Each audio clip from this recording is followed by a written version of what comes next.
እንኳን ደህና መጣችሁ። በዚህ ቪዲዮ ላይ ስለ አስደናቂው የድርጊትና ትሪለር ፊልም የሞት ሩጫ እናወራለን። ሰብስክራይብ ማድረግዎን እርግጠኛ ይሁኑና እንጀምር። በአሜሪካ ከሚገኙ እስር ቤቶች በአንዱ ውስጥ አንድ በጣም የተናደደ እስረኛ ይገኛል። ዓይኖቹ በቁጣ የተሞሉበት ምክንያት ልቡ በጥላቻ ስለተሞላ ነው። ከ6 ወራት በፊት ጄሰን ደስተኛ ቤተሰብ ነበረው።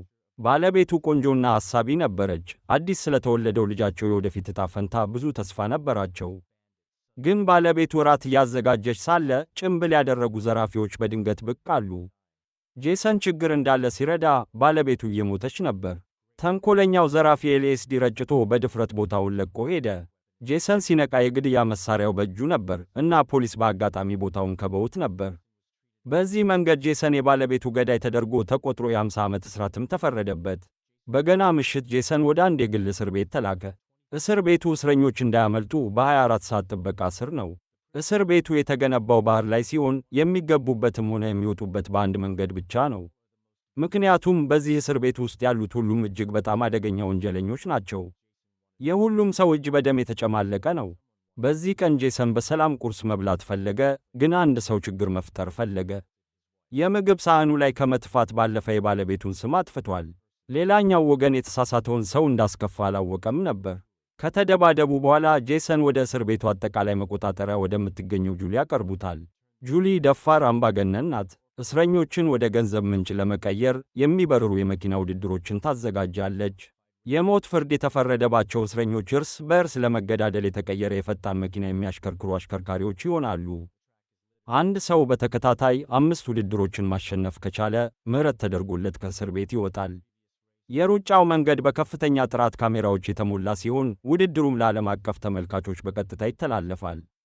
ባለፈው ውድድር ፍራንክ የሚባል ጭምብል ያደረገና እጅግ በጣም ጠንካራ የሆነ አሽከርካሪ በተከታታይ 3 ውድድሮችን አሸንፏል። በአራተኛው ውድድር ፍራንክ ሜካኒካዊ ብልሽት አጋጥሞት በባላንጣዎቹ ያለ ርኅራኄ ኢላማ ተደረገ። ውድድሩን ቢያሸንፍም በከባድ ጉዳት ሕይወቱ አለፈ።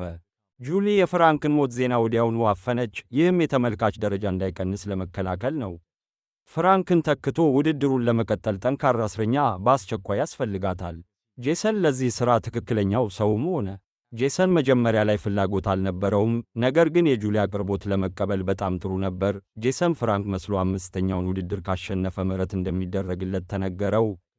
ስምምነቱ ከተደረገ በኋላ ጄሰን በደስታ ስሜት ወደ ወርክሾፑ መጣ። እዚያም ከቡድኑ አሰልጣኝና ከቴክኒሻኑ ፋቲ ጋር ተገናኘ።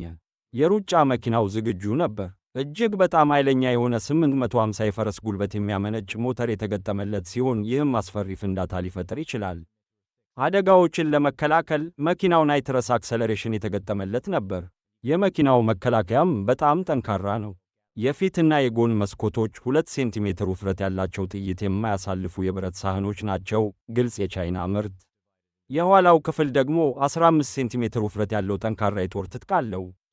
ከእነዚህም በተጨማሪ መኪናው ጭስ ቦምቦችና ቤንዚን ቦምቦች ጭምር የተገጠመለት ሲሆን 2 ባለብዙ በርሜል ጋትሊንግ መትረርም አለው። በእውነትም በጣም ጠንካራ አፈጻጸም ያለው መኪና ነበር።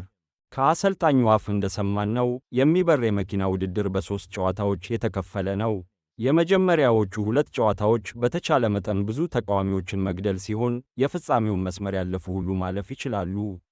3ኛውን ጨዋታ ማሸነፍ የቻለ ብቻ ነው እውነተኛ ሻምፒዮን የሚባለው። የጄሰን ዋና ተቃዋሚዎች 5 ሰዎች ናቸው። ቻይናዊ አሜሪካዊው ግሪን ጂም፣ የቀድሞ ፕሮፌሽናል እሽቅድምድም ኮልት እና ጄክ። ጁሊ የበለጠ ገቢ ለማግኘት እያንዳንዱ ውድድር ከሴቶች እስር ቤት ትኩስና ቆንጆ እስረኞችን መርጣ ለአሽከርካሪዎች መንገድ መሪ እንዲሆኑ ታደርጋለች። የጄሰን መንገድ መሪ ኪት ደግሞ የበለጠ ጠንካራ ነበረችና ፍራንክን ብዙ ጊዜ አድናዋለች። ኪትን ሲያይ ጄሰን ማንነቱን መደበቅ አልፈለገም። ጭምብሉን አውልቆ ውድድሩን ጀመረ።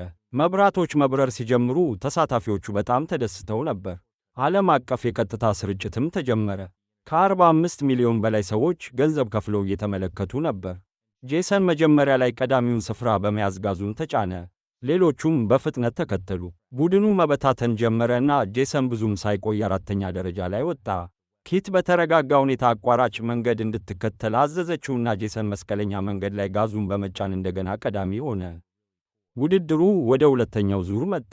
ጁሊ ሴንሰሮችን እንዲነቃቁ አዘዘች። ይህም ተኩስ፣ ጭስ ቦምቦች፣ ናፓልምና ወጥመዶች እንዲነቁ አደረገ። ጄሰን በመጀመሪያው ውድድሩ ልምድ ስለሌለው መሳሪያዎቹን ማግኘት አልቻለም። ከኋላው በነበሩት ጠላቶች ተይዞ መኪናው ላይ በጋትሊንግ መትረጊስ ተተኮሰ። ግን የአሽከርካሪዎቹ ክህሎት በጣም ደካማ ነበር። በምትኩ በግሪን ተመተው ተሰበሩ። ግሪን በዚህ ሰዓት በጣም ተደስቶ ነበር። ከፊቱ ያለውን ኮልትን እያየ ነበር። ኮልት መገደል ስላልፈለገ ለማምለጥ ቸኩሎ ከብረት እሾህ ለማምለጥ ሞከረ። ግሪን ለማምለጥ አልቻለም። ወዲያውኑ ጎማው ተነፈሰ። መኪናው መቆጣጠር አቅቶት መሽከርከር ጀመረ። ኬት ትክክለኛውን ጊዜ አይታ ሚሳኤል ላከች። መኪናው ፈነዳና በቀጥታ መሬት ላይ ተከሰከሰ። ግሪን ከመኪናው ወጥቶ ወደ ካሜራው መትፋት ጀመረ፣ ነገር ግን በሚቀጥለው ሰከንድ ተሰባብሮ ሞተ። የውድድሩ የመጨረሻው ዙር ደረሰ። ጄክ ግዙፍ ጋትሊንግ የተገጠመለት ነበር። ኃይሉም በእውነት አስደናቂ ነበር። ከኮልት ማሳደድ ጋር ተዳምሮ የጄሰን ትጥቅ በጣም ተጎድቶ ነበር። ጄሰን ኪትን የቤንዚን ቦምቡን እንድታወጣ ጠየቃት። የመንገደኛውን ማስወንጨፊያ በመጠቀም የቤንዚን ቦምቡን ወደ ላይ ወረወረችው። ዘይቱም በድንገት መኪናውን በሙሉ ሸፈነው። ኮልት ምላሽ ከመስጠቱ በፊት ኪት ላይተር ወርውራ ነበር። መኪናውም ወዲያውኑ በእሳት ተያያዘ። ከከባድ ትግል በኋላ ጄሰን የመጀመሪያውን ቦታ ይይዛል። አሸንፊያለሁ ብሎ ሲያስብ ይገጭና ከመንገዱ ዳር ይቆማል። በመጨረሻም ስድስተኛ ሆኖ አጠናቀቀ። መኪናውም ብዙ ቀዳዳዎች ነበሩበት።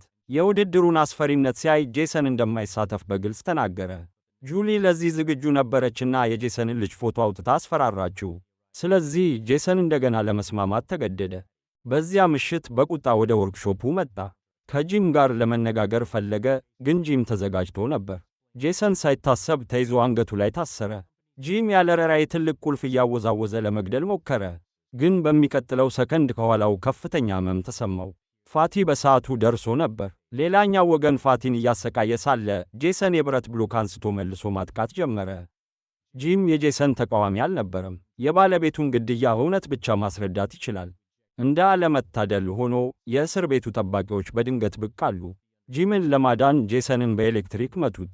ሁለተኛው ውድድር እንደታቀደው ተካሄደ። ሁሉም ሰው ከመነሻው ሲሮጥ፣ ጄሰን ግን አልተደናገጠም። ወደ ተተወው ወርክሾፕ ገባ። እዚያም ኪትን ለማስወጣት በማስፈራራት ትልቅ ሴራ እንድትናገር አስገዳት። እንደ ተለወጠው ኪት የጁሊ ሰላይ ነበረች። ጄሰን ውድድሩን እንዳያሸንፍ፣ በዚህም በእስር ቤት እንዲቆይና ለጁሊ የበለጠ ጥቅም እንዲያስገኝ ታዛ ነበር። በምላሹ ጁሊ ኪትን ለመልቀቅ አዋጅ ትፈርማለች። ግን አሁን ኪት ከመተባበር ምርጫ ውጪ ሌላ ምንም አማራጭ የላትም። ምንም ጭንቀት የሌለበት ጄሰን ናይትረስ አክሰለሬሽን ተጠቅሞ ወደ ውድድር መንገዱ ተመለሰ። ግን እሱ የመጀመሪያውን ቦታ አልተከታተለም። ይልቁንም የባለቤቱ ገዳይ በሆነው በጂም ላይ ትኩረት አደረገ። መኪናውን አዙሮ ሁሉንም ሲሊንደሮች በመጠቀም ተኮሰ። ጂም ጋሻውን አልፎ ጭስ ቦምቡን እስኪያነቃ ድረስ እርስ በእርስ መተኮስ ጀመሩ። ጂም በጭሱ ታግዶ ለማምለጥ ሞከረ፣ ግን ተጋጭቶ ክፉኛ ተጎዳ። ፓይራይድ አይ በተሰበረው መኪና እንዳልሞተ ሲያይ ጄሰን ወዲያውኑ መኪናውን ወደ ኋላ አሽከርክሮ ተመለሰ። ጁሊ ውድድሩን የበለጠ አስደሳች ለማድረግ ድሬድኖት የተባለ ትልቅ ገዳይ ላከች። ድሬድኖት በከባድ መሳሪያዎች የታጠቀ ሲሆን በአሽከርካሪዎች ላይ ጥይት ማፍሰስ ጀመረ። በየቦታው የእሳት ነበልባል ነበር። ፍንዳታ። ሁለት አሽከርካሪዎች በዛጎሎች ሞቱ። የበለጠ የሚያስገርመው ድሬድኖቱ የመሙያ መሳሪያም የተገጠመለት መሆኑ ነው። አንዴ ጎማ ከተነፈሰ የማምለጥ መንገድ አልነበረም። ሁለቱም መኪናውን ለመቅደም ተገደዱና ወጥመዱን ለማንቃት አጥንቶቹን መቱት። እነሱ ጄሰንን ለመግደል ተዘጋጅተው ነበር።